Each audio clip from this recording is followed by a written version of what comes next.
Le jour de l'anniversaire de ma mère, je suis arrivé en retard et je l'ai entendu dire « J'aurais aimé que cette fille ne se montre pas ici ». Mon jeune frère a ajouté « J'aurais aimé qu'elle n'ait jamais existé dans cette famille ». Puis ils ont levé leur verre et ont trinqué ensemble. Je suis entré, j'ai souri à tout le monde et j'ai calmement annoncé une chose. Leurs visages sont devenus blêmes.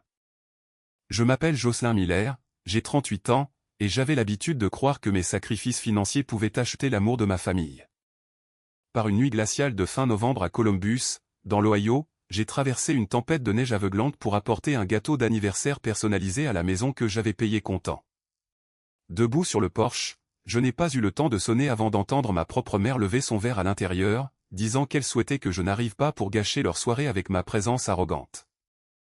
Mon jeune frère Harry, ajoutant qu'il aurait souhaité que je n'ai jamais existé dans cette famille. 8 années à couvrir leur hypothèque, à financer leur style de vie et à ne rien demander en retour ont été accueillis avec un mépris absolu dans mon dos. Au lieu de verser une seule larme ou de faire une scène, j'ai poussé la porte, je suis allé directement dans la salle à manger et j'ai souri à la pièce figée. J'ai annoncé calmement que dès lundi matin, je mettrais officiellement en vente la totalité de la propriété de 5 chambres, leur donnant 30 jours pour faire leur bagage et partir. Si vous voulez voir comment une trahison comme celle-ci transforme une sœur complaisante en une stratège implacable qui récupère chaque centime, appuyez sur ce bouton d'abonnement dès maintenant pour ne manquer aucun moment de cette confrontation ultime. Le silence dans la salle à manger était si lourd que le tic-tac de l'horloge antique dans le couloir ressemblait à des coups de marteau. 8 paires d'yeux me fixaient en état de paralysie complète alors que je tirais calmement une chaise vide au bout de la longue table en chêne, m'asseyais et me servais une généreuse portion de roast beef. Ma mère, Rhonda Miller, était assise à l'autre bout, son verre de vin suspendu en l'air tandis que son visage se vidait de toutes couleurs. À côté d'elle, mon jeune frère, Travis Miller, était figé, sa fourchette à mi-chemin de sa bouche, à côté de sa femme, ma belle-sœur, Amber Miller, dont les yeux allaient frénétiquement de moi à son mari. J'ai coupé un petit morceau de viande, mâché lentement et savouré la terreur absolue qui emplissait la pièce avant de prendre une lente gorgée d'eau glacée. Le lustre doré au-dessus de nous jetait une lueur chaude sur un festin entièrement payé avec mon argent durement gagné, dans une grande maison qui n'existait que grâce à mon éthique de travail acharnée au cours de la dernière décennie. J'ai posé ma fourchette avec un cliquetis doux et délibéré contre l'assiette en porcelaine et j'ai regardé directement maman. J'ai rappelé à toute la table qu'il y a 8 ans, j'avais retiré $610 000 en espèces de mon portefeuille d'investissement personnel pour acheter cette maison de luxe de 5 chambres sans crédit. J'ai expliqué d'un ton froid et factuel que j'avais permis à Travis et Amber de résider ici entièrement sans loyer à la condition stricte qu'ils paient de manière responsable les impôts fonciers et les factures de services publics. Traitant ma générosité comme un tremplin plutôt qu'un droit permanent. Ils avaient transformé ma bienveillance en leur royaume personnel tout en me traitant comme une intruse malvenue chaque fois que je franchissais la porte d'entrée. L'arrogance suffisante qui avait défini leur visage quelques instants plus tôt sur le porche a été remplacée par un sentiment écrasant de catastrophe imminente. Amber a tenté de s'éclaircir la gorge, forçant un rire aigu et mal à l'aise qui a résonné maladroitement sur les hauts murs de la salle à manger alors qu'elle ajustait son collier de diamants. Elle a regardé autour de la table, essayant de convaincre les invités silencieux que je faisais simplement une farce d'anniversaire élaborée à maman pour me venger d'eux pour avoir commencé à dîner plus tôt. Elle a assuré à tout le monde avec un sourire forcé que la famille prend toujours soin de la famille et que je ne jetterai jamais mon propre sang dans l'air glacial de l'hiver pour un minuscule malentendu. Je l'ai interrompue avant qu'elle ne puisse finir sa phrase, levant une seule main pour faire taire instantanément son bavardage nerveux. J'ai détourné mon attention d'elle et j'ai regardé Travis droit dans les yeux, exigeant qu'il sorte son porte-clés et me remette la clé intelligente du VUS de luxe haut de gamme garé dans l'allée. J'ai déclaré clairement que le véhicule était entièrement immatriculé et assuré à mon nom, et comme il considérait ma présence comme un tel fardeau dans sa vie, il n'avait plus le privilège de conduire mon bien de $70 000. Travis a frappé des poings sur la table en acajou, faisant trembler les verres à vin, en criant que j'étais complètement folle et mesquine pour une simple blague. Il a refusé de rendre les clés, arguant furieusement qu'il avait besoin du véhicule de luxe pour conduire ses enfants à l'école privée et maintenir son image professionnelle auprès de ses associés. Sans élever la voix ni montrer la moindre once d'émotion, j'ai sorti mon téléphone intelligent de la poche de mon manteau et j'ai ouvert l'application de gestion à distance du concessionnaire. Je l'ai informé avec un calme absolu qu'il avait 30 secondes pour me remettre les clés physiques, où j'appuierais sur un seul bouton pour désactiver à distance et de façon permanente le démarrage du véhicule. Verrouiller la transmission et appeler immédiatement le service de police de Columbus pour signaler une voiture volée juste devant la maison. J'ai ajouté que voir des voitures de police avec des gyrophares rouges et bleus arriver dans l'allée pendant la fête d'anniversaire de maman ferait certainement une histoire inoubliable pour tous les voisins de Peur Arlington. Maman a eu le souffle coupé, se tenant la poitrine de façon dramatique en me suppliant d'arrêter de gâcher sa soirée spéciale, mais j'ai gardé les yeux fixés sur Travis pendant que l'horloge numérique de mon téléphone décomptait les secondes. La réalité d'un casier judiciaire et de l'embarras public a brisé son assurance, anéantissant complètement sa résistance obstinée. Avec des doigts tremblants et un visage rouge de fureur, Travis a fouillé dans sa veste en cuir, a décroché la clé métallique élégante et l'a jetée si fort sur la nappe qu'un verre de vin s'est renversé, tachant le linge blanc de liquide rouge foncé. J'ai ramassé la clé, l'ai inspectée attentivement pour m'assurer que c'était la bonne télécommande, et l'ai glissée en toute sécurité dans mon sac à main de créateur en cuir. Je me suis levé de table, j'ai lissé le devant de mon manteau de laine et j'ai regardé une dernière fois la pièce silencieuse sans la moindre trace de remords. Je suis sorti de la salle à manger chaleureuse, suis retourné dans la pluie et la gadoue glaciale de fin novembre, et je suis monté dans ma voiture pour m'éloigner dans l'obscurité. Le samedi matin, alors que le soleil d'hiver perçait à peine le brouillard au-dessus de Columbus, j'étais assise devant mon ordinateur avec une tasse de café chaud. Je me suis connecté à mon portail bancaire en ligne avec des mains stables et un esprit parfaitement clair. En quelques clics, j'ai transféré 50 000 $ de notre fonds de prévoyance commun directement sur mon compte de gestion de patrimoine privé. Cet argent provenait entièrement de ma propre carrière. Pourtant, j'avais laissé ma famille le traiter comme leur caisse noire personnelle pendant des années. Ensuite, j'ai accédé à mes principaux comptes de carte de crédit et j'ai officiellement révoqué les privilèges d'utilisateur autorisés pour Honda et Amber. J'ai regardé le portail confirmer que leur carte physique à haute limite était instantanément désactivée, mettant fin au flux incessant d'achats de luxe qu'elles avaient l'habitude de porter à mon nom. 4 heures plus tard, le lourd heurtoir en fer de la porte de mon appartement en centre-ville a commencé à frapper violemment, résonnant dans le hall d'entrée comme un tambour de guerre frénétique. J'ai jeté un coup d'œil au flux de ma caméra de sécurité sur mon téléphone, qui montrait Travis faisant les 100 pas avec un visage rouge tandis que Rhonda serrait son sac à main en cuir coûteux avec des jointures blanches. Il revenait manifestement d'une séance de magasinage extravagante au centre commercial chic d'Easton Town Center, pour finalement vivre la réalité profondément embarrassante de voir leurs transactions rejetées à la caisse. Je me suis dirigé vers l'entrée, j'ai déverrouillé le lourd pêne dormant et j'ai ouvert la porte en chaîne massive de quelques centimètres seulement, laissant la lourde chaîne de sécurité en laiton solidement fixée. Rhonda a immédiatement projeté son visage vers l'ouverture étroite, les yeux écarquillés de rage, en exigeant de savoir pourquoi sa carte avait été refusée devant une douzaine de riches clients. Elle m'a accusé d'essayer de l'humilier publiquement, déclarant qu'aucune fille respectable ne soumettrait jamais sa propre chair et son propre sang à une telle dégradation pour un désaccord mineur. Quand elle a réalisé que ces éclats n'avaient aucun impact physique sur mon expression, Rhonda a rapidement endossé son rôle tactique préféré de victime au cœur brisé. Elle a joint ses mains à travers l'ouverture étroite, sa voix tombant dans un tremblement chevrotant alors qu'elle évoquait le souvenir de mon défunt père. Elle a demandé comment je pouvais rester là, l'air si froid et insensible, alors que mon père nous avait toujours appris que la famille devait se protéger avant tout. Elle a affirmé que mon père se retournerait dans sa tombe s'il pouvait voir sa fille aînée agir avec un égoïsme si ingrat envers les gens qui l'ont élevée. Amber s'est poussée à l'avant, brandissant son téléphone intelligent à travers la fente, la voix craquelée par une intensité venimeuse. Elle a menacé que si je ne rétablissais pas instantanément leur limite de carte et ne transférais pas 20 000 $ pour couvrir leurs prochaines dépenses de vacances, elle lancerait une campagne de dénigrement sur les réseaux sociaux contre moi. Elle a juré de publier des accusations détaillées sur toutes les plateformes de réseautage professionnel, me qualifiant de fraudeuse sans cœur et abusive qui a abandonné sa mère âgée. S'assurant que ma réputation auprès de mes clients corporatifs en Ohio serait complètement détruite avant la fin du week-end. J'ai écouté son ultimatum agressif sans l'interrompre, prenant une lente gorgée de ma tasse de café alors que le silence s'étirait dans le couloir. Je me suis tourné vers la table d'appoint, j'ai pris un dossier soigneusement relié contenant 8 années complètes de relevés financiers certifiés, et je l'ai tenu juste devant l'objectif de sa caméra. Je l'ai informé d'un ton bas et glacial que je détenais des registres détaillés et complets prouvant que j'avais personnellement financé près de 700 000 $ pour leur logement, leur véhicule, leurs factures de crédit personnel et leurs vacances de luxe depuis le décès de mon père. J'ai regardé Amber droit dans les yeux et l'ai prévenu qu'au moment où elle publierait un seul mot calomnieux en ligne, mon conseiller juridique déposerait une plainte civile immédiate contre elle pour diffamation intentionnelle et interférence délictuelle dans les relations d'affaires. Je lui ai rappelé qu'en vertu de la loi de l'État de l'Ohio, un jugement de cette ampleur entraînerait la saisie arrêt permanente de ses futurs salaires et la saisie immédiate de tous les biens personnels enregistrés à son nom.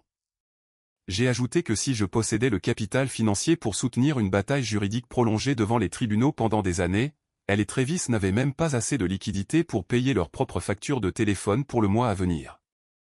La posture assurée d'Amber s'est effondrée instantanément, son téléphone glissant plus bas alors qu'elle échangeait un regard terrifié avec son mari, qui se tenait entièrement sans voix derrière elle.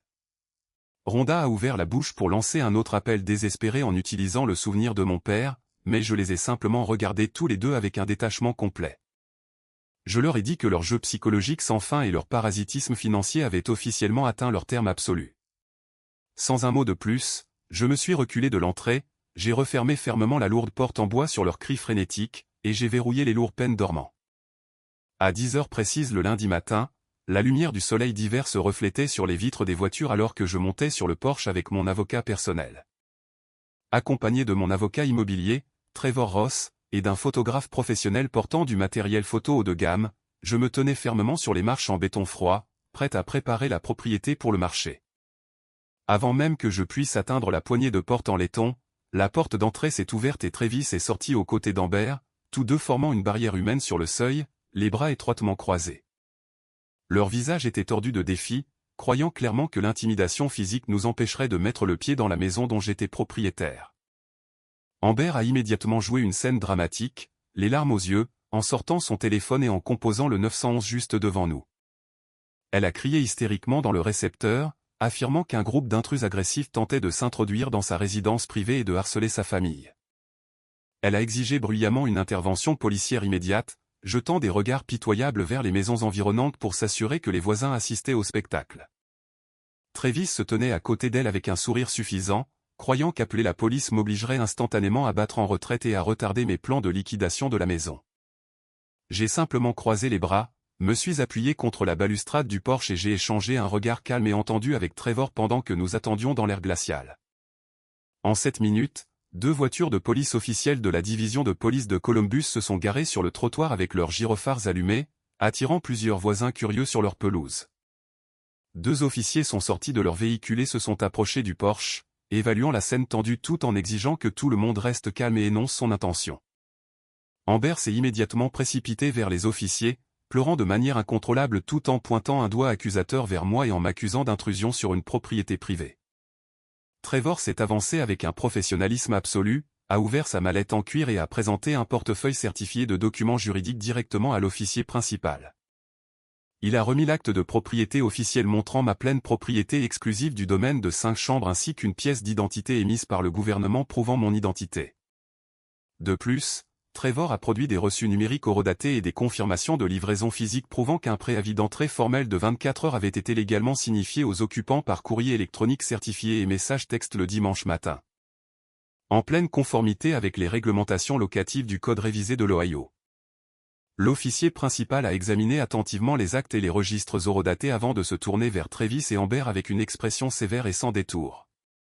L'officier les a informés froidement que j'étais la seule propriétaire légale de la propriété et que je possédais tous les droits légaux d'accéder à la maison pour des procédures immobilières professionnelles. Il les a explicitement avertis que continuer à bloquer physiquement l'entrée ou déposer de faux rapports de police entraînerait leur arrestation immédiate pour obstruction à la justice et trouble à l'ordre public.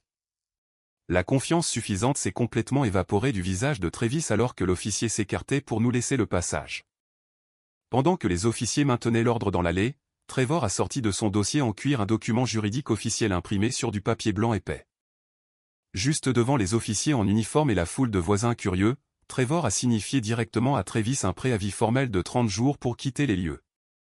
Trevor a déclaré d'une voix forte et claire qu'ils avaient exactement 30 jours pour retirer tous leurs biens personnels et rendre la possession physique de la propriété, sous peine de faire face à des procédures d'expulsion formelles immédiates devant le tribunal municipal du comté de Franklin. L'humiliation publique était absolue alors qu'Amber couvrait son visage rouge de honte, incapable de croiser les regards des voisins qui chuchotaient près du trottoir. Réalisant que leur jeu de victime manipulatrice avait complètement échoué face à la force inflexible de la loi, Travis a attrapé le bras de sa femme, l'a entraînée dans l'allée et l'a rapidement fait monter dans leur véhicule pour échapper au regard jugeur du quartier. L'entrée étant libre et les policiers ayant noté la résolution dans leur journal officiel, Trevor et moi avons déverrouillé la porte d'entrée, permettant aux photographes d'entrer et de commencer à prendre des photos haute résolution de l'intérieur impeccable pour la future annonce immobilière. 2 semaines plus tard, le panneau à vendre dans le jardin était officiellement recouvert d'un autocollant rouge vif indiquant vendu. Cependant, le chemin vers la conclusion de cette transaction n'a pas été sans un dernier obstacle juridique désespéré lancé dans ma direction par des membres de ma famille refusant d'accepter la réalité. Pendant la période de mise en vente active, lorsque les agents immobiliers organisaient des visites privées pour des acheteurs potentiels, Travis avait déposé une requête d'urgence auprès du tribunal des plaidoyers communs du comté de Franklin pour obtenir une ordonnance de restriction temporaire afin de geler la vente. Il affirmait dans sa déclaration sous serment qu'un contrat verbal contraignant existait concernant la propriété, soutenant que notre défunt père avait eu l'intention que la résidence de 5 chambres reste un domaine familial permanent pour les générations futures. Travis avait vraiment cru que le dépôt d'une injonction légale m'intimiderait au point d'arrêter la vente ou me forcerait à un règlement financier discret à huis clos. Lorsque Trevor Ross a reçu la convocation d'urgence du tribunal, il n'a pas perdu une seule seconde à s'inquiéter de cette requête frivole. Au lieu de cela, Trevor a immédiatement assemblé un dossier de preuves à toute épreuve contenant des actes de registre foncier certifiés, des registres d'évaluation fiscale et le relevé de règlement de clôture original d'il y a 8 ans. Tout documentait clairement que j'avais acheté la maison entièrement avec mes fonds personnels 2 années complètes après le décès de notre père, réfutant complètement toute absurdité concernant une fiducie familiale héritée ou un accord de domaine ancestral. Le matin de l'audience d'urgence, Travis est entré dans la salle d'audience avec une arrogance remarquable aux côtés d'un représentant légal à bas prix qu'il avait engagé à crédit. Lorsque la juge a pris place et a appelé l'affaire, Trevor s'est levé avec un calme total et a présenté notre documentation accablante directement au tribunal. Trevor a méthodiquement guidé la juge à travers la piste financière, prouvant que Travis n'avait jamais contribué un seul centime au prix d'achat, à l'hypothèque principale ou à toute amélioration capitale de la structure. Trevor a également souligné que Travis résidait dans la propriété en tant que locataire non coopératif qui avait récemment reçu un préavis légal de 30 jours pour quitter les lieux. La juge a passé moins de 5 minutes à examiner nos titres de propriété certifiés avant que son expression ne devienne visiblement sévère envers Travis et son avocat. Elle a déclaré fermement depuis son siège qu'une vague affirmation orale ne pourrait jamais l'emporter sur un acte immobilier clair et juridiquement contraignant enregistré auprès de l'État de l'Ohio.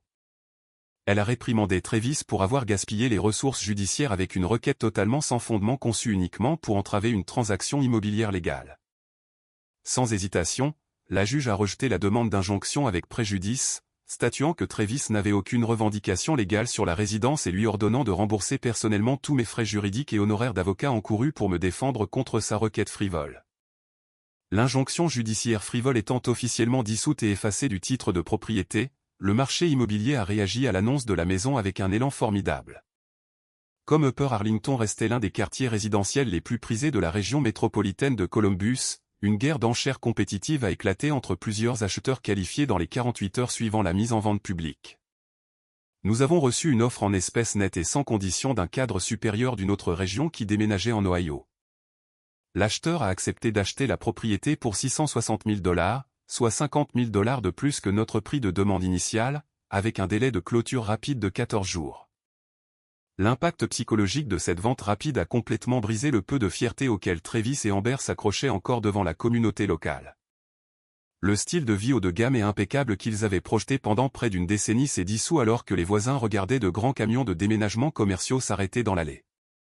Au lieu d'organiser des dîners extravagants ou de conduire des voitures de luxe dans les avenues bordées d'arbres d'Upper Arlington, ils ont été contraints d'emballer leurs biens personnels dans des boîtes en carton sous les yeux attentifs du voisinage. Le cercle social local qu'ils avaient tant essayé d'impressionner les considérait désormais comme de simples opportunistes profiteurs qui avaient été légalement expulsés d'une maison qu'ils n'avaient jamais possédée. Incapables d'obtenir l'approbation pour un bail de luxe haut de gamme en raison de leur manque de revenus personnels vérifiés et de leur profil de crédit endommagé, Travis et Amber n'ont eu d'autre choix que d'ajuster considérablement leur niveau de vie. Ils ont fini par signer un bail de 12 mois pour un appartement de 3 chambres défraîchi situé dans un complexe résidentiel vieillissant à la périphérie et de Columbus. Le loyer mensuel était de $1 800, un montant qui engloutirait la quasi-totalité de son salaire maintenant que mon soutien financier avait complètement cessé. Alors qu'il signait les papiers du bail dans ce bureau de location exigu, la douloureuse réalité s'est imposée que leur ère de luxe sans effort était définitivement révolue. À la mi-décembre, la chaude brise océanique de Miami m'a accueilli alors que je sortais sur le balcon de mon complexe hôtelier 5 étoiles en bord de mer. Les eaux bleues et vives de l'Atlantique s'étendaient devant moi, offrant un contraste saisissant avec les tempêtes de neige glaciale qui balayaient actuellement le centre de l'Ohio. Après la conclusion sans faille de la transaction immobilière, j'ai immédiatement alloué les 660 000 $ de recettes en espèces directement dans mon portefeuille de patrimoine privé diversifié, garantissant des rendements d'investissement à haut rendement qui se composeraient pendant des décennies. Libéré des fardeaux émotionnels qui m'avaient pesé pendant des années, j'ai réservé un vol en première classe au départ de Columbus et je me suis installé dans un sanctuaire côtier exclusif en Floride pour une retraite hivernale prolongée. Prête à embrasser un nouveau chapitre de liberté personnelle sans compromis. De retour à Columbus, la dure réalité de l'indépendance financière avait transformé la vie de Travis en une lutte quotidienne acharnée pour la survie de base.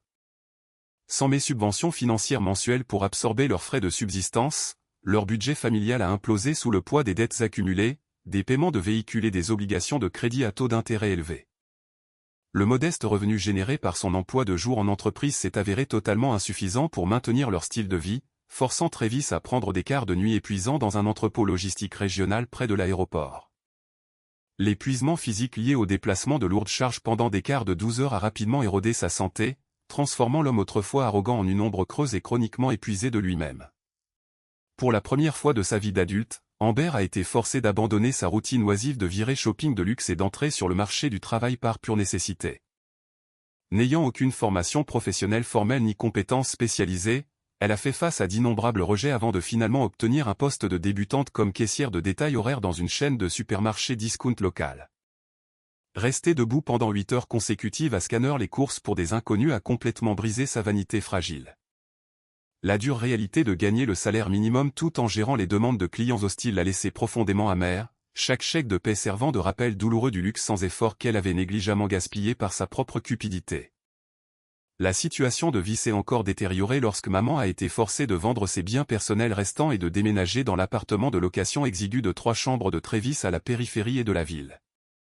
N'ayant pas d'épargne personnelle ni de fonds de pension indépendants, maman avait entièrement compté sur ma générosité pour le logement et les allocations mensuelles, la laissant complètement dépendante de son fils lorsque mon soutien a cessé. La perte soudaine de sa maison spacieuse a laissé maman humiliée et anxieuse, et elle a apporté ses habitudes exigeantes et dominatrices directement dans le petit appartement, s'attendant à être choyée comme une reine, malgré l'effondrement financier désastreux de la famille. Cette cohabitation forcée a déclenché une querelle quotidienne explosive entre maman et Amber dans l'espace de vie confiné de l'appartement. Avec une superficie limitée et des murs fins, les désaccords domestiques mineurs sur les tâches ménagères ont rapidement dégénéré en disputes hurlantes qui résonnaient dans l'immeuble chaque soir. Amber en voulait ouvertement de partager sa maison avec une belle-mère qui ne contribuait en rien au loyer mensuel de 1 800 $. Tandis que maman critiquait constamment les choix d'épicerie d'Amber, ses talents de cuisinière et son incapacité à entretenir un foyer convenable, elle passait des heures à se disputer pour savoir qui avait le droit d'utiliser la télévision principale.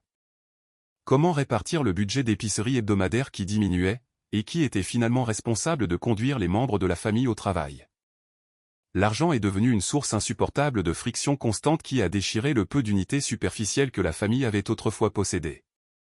Chaque facture de service public ou d'épicerie impayée déclenchait des disputes explosives entre Travis et sa femme, Amber l'accusant d'échouer en tant que pourvoyeur de famille tandis que Travis ripostait en blâmant ses habitudes de dépenses incessantes pour leur chute.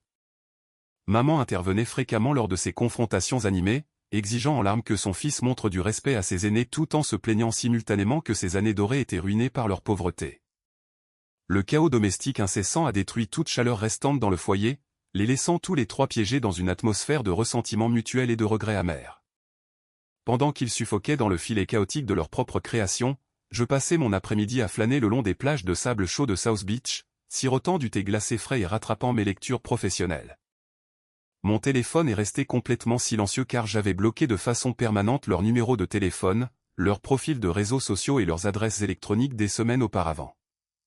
Assise paisiblement sous les palmiers sans le moindre souci à l'horizon, je savais avec une certitude absolue que m'éloigner de leur manipulation était la décision la plus valorisante que j'ai jamais prise. 3 jours avant Noël, alors que je faisais mes valises à Miami pour me rendre au Colorado pour un voyage de ski, mon téléphone a sonné d'un numéro inconnu. J'ai hésité une brève seconde avant de répondre, appuyant sur le bouton du haut-parleur tout en plaçant ma veste en cuir dans ma valise. La voix de Travis est parvenue, complètement dénuée de son arrogance passée, semblant désespéré, éraillé et totalement humilié. Il m'a supplié de l'écouter avant que je ne raccroche, implorant un prêt de 20 000 $ pour couvrir leurs pénalités de carte de crédit croissante et acheter des cadeaux de Noël pour ses enfants. Il a affirmé que maman pleurait tous les soirs dans leur appartement exigu, consumé par une culpabilité insupportable pour la façon terrible dont il m'avait traité. Je suis restée silencieuse dans ma suite d'hôtel brillamment éclairée, écoutant ses supplications tremblantes sans qu'aucune trace d'émotion ne monte en moi. Je savais avec une clarté absolue que leur vague soudaine de remords n'avait rien à voir avec un amour sincère ou une réflexion spirituelle. J'ai dit clairement à Travis qu'il ne versait pas des larmes de regret sincères pour avoir attaqué ma personne, exploité ma générosité ou essayé de me traîner dans des batailles juridiques futiles. Il pleurait simplement parce que le robinet sans fin de capital financier gratuit avait été définitivement fermé, les forçant à affronter les réalités brutales de la responsabilité d'adulte pour la toute première fois de leur vie. Je lui ai rappelé que pendant 8 longues années, j'avais discrètement soutenu leur style de vie luxueux tout en étant traité comme rien de plus qu'un chéquier ouvert et un punching ball émotionnel. Chaque dollar que j'avais fourni avait été accueilli par une suffisance croissante plutôt que par une gratitude de base, culminant dans leur tentative trompeuse de voler ma propriété immobilière. Je l'ai informé fermement que mes obligations financières et mes liens affectifs avec chacun d'entre eux avaient officiellement expiré au moment où ils ont essayé de saboter ma vie. Sans lui laisser une seconde de plus pour manipuler la conversation avec des excuses creuses, j'ai déconnecté l'appel et bloqué de façon permanente le nouveau numéro de téléphone sur mon appareil. J'ai pris une profonde respiration rafraîchissante, sentant un poids immense se lever de mes épaules alors que le silence revenait dans la pièce ensoleillée. Il n'y avait pas de larmes, pas de sentiment de deuil persistant et aucun désir de réconciliation future, seulement un profond sentiment de paix intérieure et de clarté. J'ai fermé mes sacs de voyage, enfilé mon manteau et je suis sorti vers la berline de luxe qui m'attendait en bas, prête à embarquer sur un vol privé vers les sommets enneigés d'Aspen. S'éloigner d'une dynamique familiale intrinsèquement toxique n'était pas un acte de méchanceté, mais l'acte ultime de respect de soi, garantissant que mon avenir serait construit sur une liberté émotionnelle complète et une estime de soi inébranlable.